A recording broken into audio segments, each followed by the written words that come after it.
सप्रेम जय महाराष्ट्र. महाराष्ट्रभरातून शिवसेना एक वादळ पाहणाऱ्या तुम्हा तमाम प्रेक्षकांना, सर्व शिवसैनिकांना माझा अनिश गाढवेचा मानाचा जय महाराष्ट्र. पहिल्यांदाच हे माध्यम पाहताय, ताबडतोब माध्यमाला सबस्क्राईब करा. महाराष्ट्रभर शिवसेनेच्या विचारांना पोहोचवणाऱ्या या माध्यमाला तुम्ही सर्वांनी मिळून मोठं करा ही नम्र विनंती करतो. काही वेळापासून आपण बातम्या पाहताय, शिवसेनेचा गट फुटतोय, खासदारांचा गट फुटतोय, वेगळा गट स्थापन होतोय, कुणाच्या नेतृत्वात कुठल्या पक्षात विलीन होतोय माहित नाही, पण शिवसेनेचा संसदेतला गट फुटतोय या अशा प्रकारच्या बातम्या काही वेळापासून तुम्ही पाहत असाल. संजय राऊत साहेब दिल्लीला जात आहेत, आपण त्याही बातम्या पाहिल्या असाल. पण लक्षात घ्या, माझा आजचा हा व्हिडिओ विशेषतः त्या शिवसैनिकांसाठी, त्या प्रेक्षकांसाठी जे शिवसेनेच्या बाजूने विचार करतायत, शिवसेनेचं हित चिंतत आहेत. अनेकांचे मला मेसेजेस येत आहेत की या सगळ्या संदर्भात कायदेशीरपणे आपण काही करू शकत नाही का, काही कायदेशीर प्रक्रिया आहेत नाहीत का. तुमच्या माहितीसाठी सांगतो, खरंच हा कायद्याचा जमाना राहिला आहे का?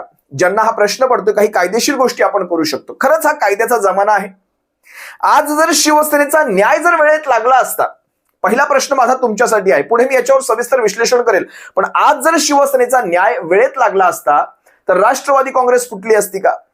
तर आज तृणमूल काँग्रेस फुटली असती का? आता विचार करा, तृणमूल काँग्रेसचा विषय तुम्ही काढतायत.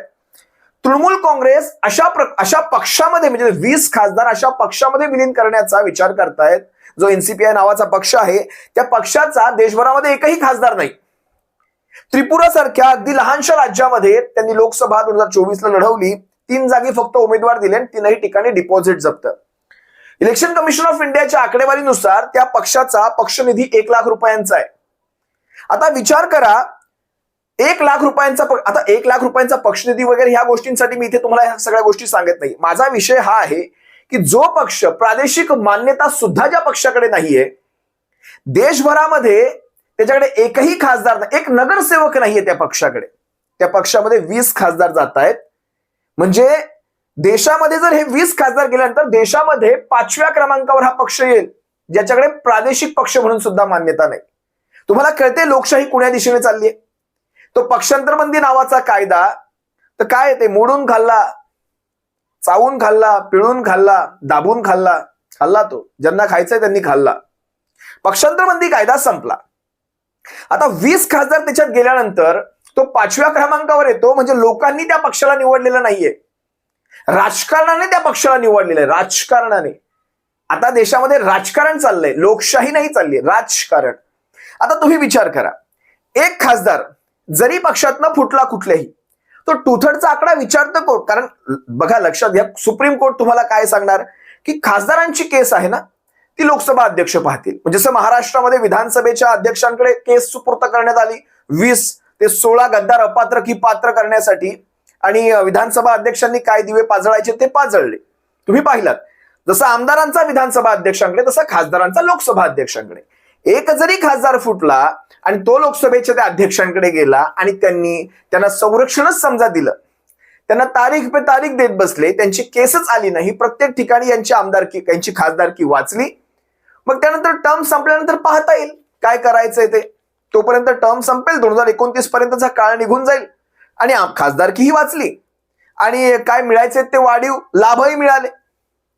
कुठे 2/3, कुठे 7चा आकडा? तुम्ही ज्यांच्या डोक्यात आज आहे की शिवसेनेचा जर खासदार फोडायचे असतील तर 7चा आकडा हा टेक्निकल आकडा लागतो, जो एकनाथ शिंदेंना जमवता येत नाहीये, या सगळ्या गोष्टी शून्य आहेत. ज्याला जायचंय तो 1 खासदारही जाऊ शकतो.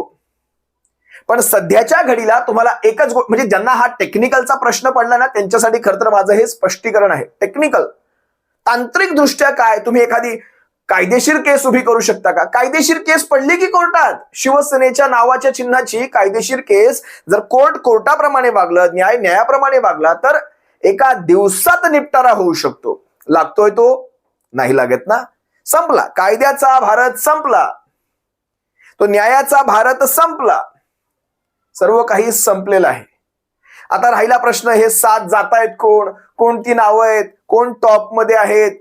म्हणजे परभणीचे पहिले आहेत की धाराशिवचे पहिले आहेत की वाशिम यवतमाळचे पहिले आहेत की आणखी कुठले पहिले आहेत? लक्षात घ्या शिवसैनिकांना, विशेषतः त्या प्रेक्षकांना, या प्रश्नाचं आता उत्तर शून्य आहे माझ्या नजरेसमोर. मी तुम्हाला एकच गोष्ट सांगतो, नवख्या चिन्हाला घेऊन, नवखं मशालीचं चिन्ह घेऊन शिवसेना लोकसभेमध्ये उतरली होती. नवखं मशालीचं चिन्ह घेऊन, त्यासमोर धनुष्य होता, कमळ होतं. नवखं चिन्ह घेऊन सुद्धा शिवसेनेने जवळपास 10 खासदार निवडून आणले होते. मी मुंबई उत्तर पश्चिमची जागा, रवींद्र वायकरची जागा आजही शिवसेनेची जागा समजतो आणि अमोल भैया कीर्तीकर मी तिथले खासदारच समजतो. 10 खासदार निवडून आणले नवखं मशाल घेऊन. ते मतदार कोण आहेत? ते मतदार कोण आहेत? ते मतदार शिवसेनेचे आहेत, शिवसेनेच्या बाजूचे आहेत, शिवसेनेचे प्रेमी आहेत आणि जर शिवसेनेचे नसतील तर शिवसेनेचे हितचिंतक आहेत. ते 10 खासदार नवखं चिन्ह घेऊन सुद्धा जर धनुष्याचा पराभव होत असेल, विचार करा आता त्यानंतर विधानसभेत काय घडलं, महानगरपालिकांमध्ये काय घडलं, हे तुम्हाला मला जराही म्हणजे काही त्याला विस्कटवून सांगण्याची मला गरज नाही. पण नवख्या मशालीवर जर खासदार निवडून येत असेल ना, तर जो खासदार त्या मशालीशी बैमानी करेल किंवा शिवसेनेशी बैमानी करेल, ठाकरेंशी बैमानी करेल, तो खासदार भविष्यात निवडूनही येणार नाही. कारण जे तेव्हाचं वातावरण होतं, तर वातावरण टोटल 360 डिग्री पलटी मारलेलं आहे देशभरामध्ये. सध्या फक्त निवडणुका कुठे नाही, त्या पश्चिम बंगालच्या निवडणुका वगैरे ज्या झाल्या आहेत त्या कशा झाल्या, हे 4000 ईव्हीएम जळताना तुम्ही पाहिले असतील. पाहिला असाल ना तुम्ही तो व्हिडिओ, नाही पाहिलात तर हा एकदा व्हिडिओ पहा. कशा प्रकारे पश्चिम बंगालमध्ये निवडणुकांमध्ये गौड बंगाल करून त्याचे पुरावे नष्ट करण्यासाठी त्या संपूर्ण इमारतीला आग लावली गेली, लावली गेली. आता हा शेवटी त्यांचा विषय, त्यांना जर करायचा असेल त्याचं काय ते सगळी केस स्टडी करू शकतात. पण जर तुम्ही आग पाहिली असेल, कुठल्या वृत्तपत्राने ही वृत्त छापली सांगावं? एकाही वृत्तपत्राने ही वृत्त छापलीच नाहीत की 4000 मशिनींचं काय झालं. तुम्ही पहा, हा व्हिडिओ पहा कशा मशिनी जळत होत.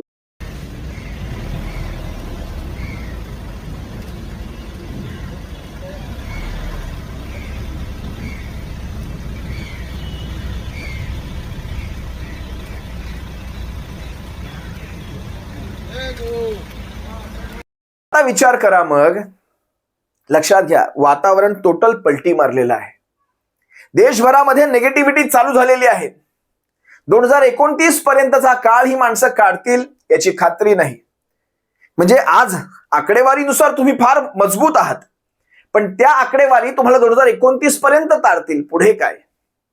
त्यानंतर आज जे भारतावरचे हल्ले चालू आहेत, देशामध्ये जी महागाई वाढत चाललेली आहे प्रत्येक गोष्टीमध्ये, आज विचार करा, खऱ्या अर्थाने देशातलं भविष्यातलं सरकार जर पाडण्याचं काम कुणाचं मंत्रालय करणार असेल तर ते गडकरींचं मंत्रालय करेल.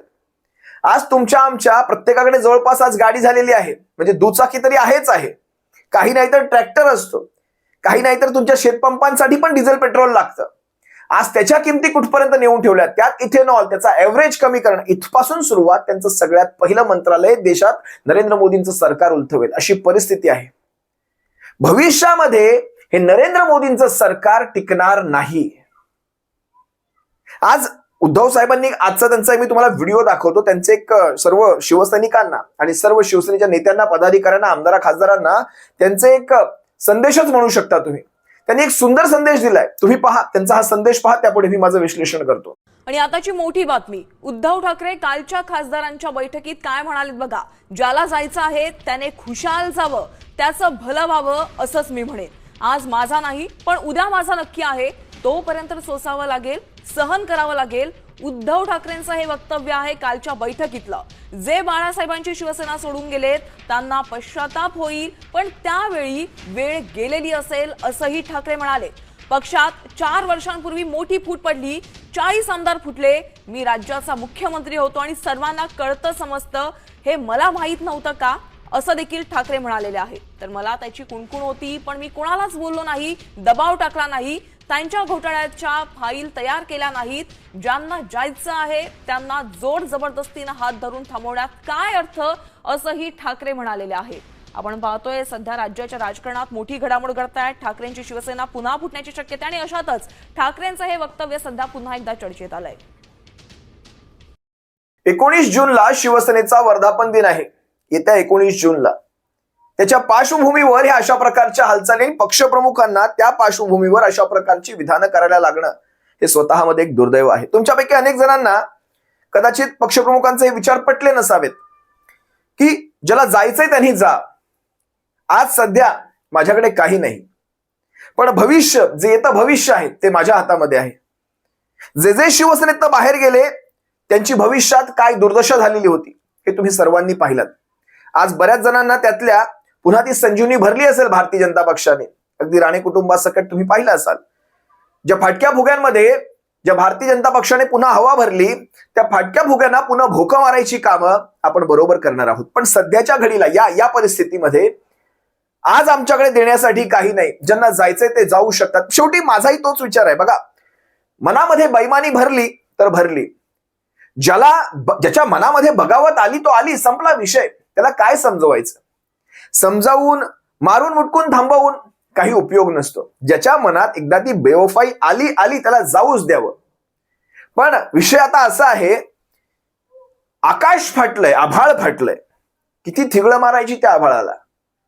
कधी वाटतं का तुमच्या मनात हा विचार येतच असेल? नक्कीच येत असेल. आपल्यापैकी लाखो शिवसैनिकांच्या मनामध्ये हा विचार येत असेल आणि वाईट वाटत असेल की हे काय घडतंय, ही कुठपर्यंत जाऊन ठेपली ही लोकशाही या देशाची. म्हणजे विचार करा, आज बातम्या देणारे किंवा मीडिया आज समोरच्यांना प्रश्न विचारत नाही. आज हा प्रश्न ज्यांचे खासदार आमदार फुटतायत त्यांना विचारले जातात. तुम्ही काय करताय? तुम्ही हा प्रश्न त्यांना विचारायला पाहिजे. तुम्ही देशाच्या सर्वोच्च न्यायव्यवस्थांना विचारायला पाहिजे. तुम्ही सुद्धा स्तंभ आहात, ते सुद्धा स्तंभ आहेत. आज जर तुमचा न्याय वेळेत झाला असता तर राष्ट्रवादी आणि तृणमूल काँग्रेस फुटली नसती. तुमचा न्याय वेळेत न झाल्यामुळे, म्हणजे जस्टिस डिलेड जस्टिस डिनाईड म्हणतात त्याला. न्याय वेळेत न होणं हा न्याय नाकारणंच आहे. आणि शिवसेनेचे पक्षप्रमुख अतिशय योग्य म्हणाले होते, 50-60 वर्षांनी कदाचित न्यायव्यवस्थेला वाटलं तर कदाचित न्याय निकाल लावून लागतील. म्हणजे तुमच्या टर्म संपून 10-20 वर्ष गेलेली असतील, तुमचा निकाल लागणार नाही. कुठपर्यंत वाचवणार या सगळ्यांना तुम्ही? कुठपर्यंत? देशाची लोकशाही अंतिम घटका मोजत असताना न्यायव्यवस्था, ढेपाळलेली न्यायव्यवस्था काय करत होती हा जर प्रश्न भविष्यातल्या पिढ्यांनी विचारला तर न्यायव्यवस्था नेमकं काय उत्तर देईल? आम्ही आहोत भविष्यामध्ये. आमचं वय अजून फार कमी आहे. आम्हाला भविष्यात भरपूर राजकारण पाहायचंय.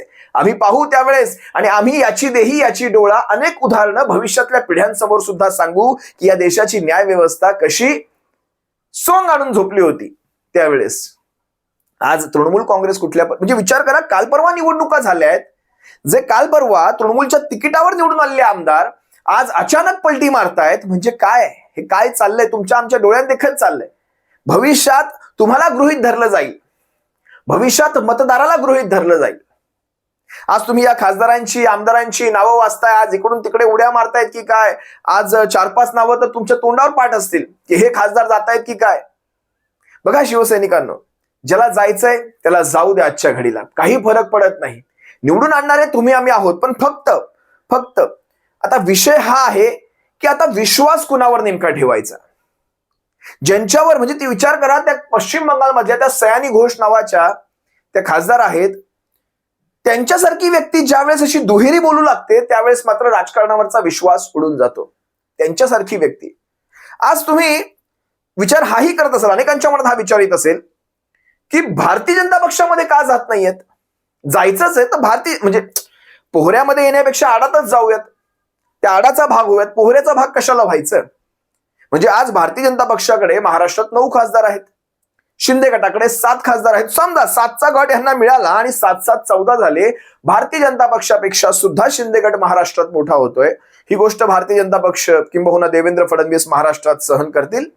तुमच्यापैकी अनेकांना हा प्रश्न पडलेला असू शकतो. पण एक गोष्ट लक्षात घ्या तुम्ही, आज शिंदे गट असेल किंवा अजित पवार गट असेल, हे वेगळे पक्षच नाहीयेत. हे फक्त तुमच्या नजरेसमोर 2 टायटल आहेत, 2 शीर्षक आहेत सध्या. पण आतून त्यांची मुळं एकमेकांमध्ये आहेत. सध्या म्हणजे जोपर्यंत न्यायव्यवस्था वागत नाही तोपर्यंत ही टायटल आहेत. नंतर त्यांचं एकच टायटल असणार, भारतीय जनता पार्टी.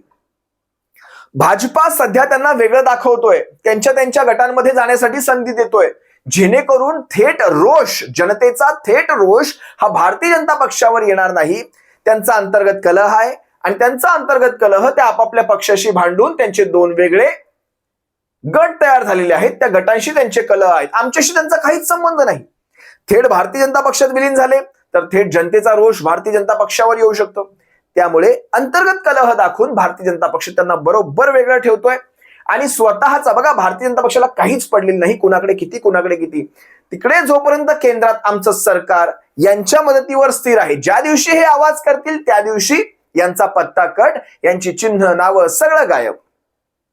तुम्ही पाहिलं असाल, मला वाटतं बिहारमध्ये काय झालं पाहिलात, कशा प्रकारे स्वाद घेतला नितीश कुमारांचा आणि कशा प्रकारे फेकून दिला. असो, या सगळ्या गोष्टीवर मला बोलायचं नाहीये. मी पुन्हा मूळ विषयावर येतो. पक्षप्रमुख योग्य म्हणाले, जे काही त्यांनी मगाशी सांगितलं तुम्ही पाहिलात. शिवसेनेपासून जो फुटून गेला त्याचं भविष्य काय आहे हे सुद्धा आपण सर्वांनी पाहिलात. पण सध्याच्या घडीला काय चाललंय, वेट अँड वॉचच्या भूमिकेमध्ये आहोत. आपले नेते, शिवसेनेचे नेते असतील, शिवसेनेचे जे वरिष्ठ मंडळ असेल, ते सारे या सगळ्या घटनेकडे, त्या सगळ्या राजकारणाकडे बारीक लक्ष ठेवून आहे आणि वेळीच त्या सगळ्यांमध्ये खोडा सुद्धा घालतील. तुम्ही काळजी करू नका. सप्रेम जय महाराष्ट्र. काळजी घ्या.